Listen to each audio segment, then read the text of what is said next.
Sir ഇത് വളരെ ഗൗരവതരമായ ഒരു വിഷയമാണ് സാർ. ഇത് ഓർഡർ ആക്കണം, ഫ്ലോർ ഓർഡർ ആക്കണം. ബഹുമാനപ്പെട്ട അംഗങ്ങൾ ഫ്ലോറിൽ ഇരിക്കുന്നില്ലെങ്കിൽ പ്രതിപക്ഷ നേതാവിന് മൈക്ക് കൊടുക്കില്ല. No no no no floor സീറ്റിലിരിക്കണം. നോ സീറ്റിലിരിക്കുന്നില്ലെങ്കിൽ തരില്ല. യെസ്, എനിക്ക് മൈക്ക് തരാൻ അവരോട് ലുക്ക് അങ്ങ് അങ്ങയുടെ ടീമിനെ ഇരുത്തിക്ക്.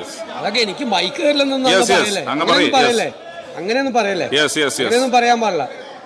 അങ്ങയോട് പറയുന്നത് അങ്ങയുടെ ഭാഗം തന്നെ എഴുന്നേറ്റ് ബഹളം ഉണ്ടാക്കുമ്പോൾ ശരിയാണ്. അങ്ങ് ചെയറിലിരുന്നുകൊണ്ട് അങ്ങനെയൊന്നും പറയരുത്.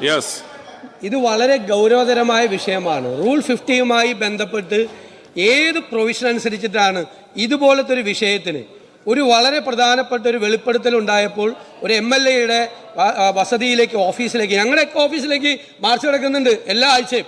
അവിടേക്ക് മാർച്ച് നടക്കുന്ന ആളുകളെ പുറകിൽ നിന്ന് വന്ന് സ്ത്രീകളടക്കമുള്ള ആളുകളെ കുറുവടികളുമായി ആക്രമിച്ച് നിരവധി പേര് ആശുപത്രിയിൽ കിടക്കുകയും ഇവരെയെല്ലാം കൊന്നൊടുക്കുമെന്ന് CPM നേതാക്കൾ പ്രഖ്യാപിക്കുകയും ചെയ്യുന്ന ഗൗരവതരമായ ഒരു വിഷയം ഈ സഭയിലല്ലാതെ പിന്നെ എവിടെ പോയി പറയും? ഈ സഭ സമർപ്പിക്കുമ്പോൾ അന്ന് എന്തിന്റെ അടിസ്ഥാനത്തിലാണ്, ഏത് പ്രൊവിഷന്റെ അടിസ്ഥാനത്തിലാണ് ഇതിനകത്ത് അടിയന്തര പ്രാധാന്യം ഇല്ലെന്ന് പറഞ്ഞത്? ഓർഡർ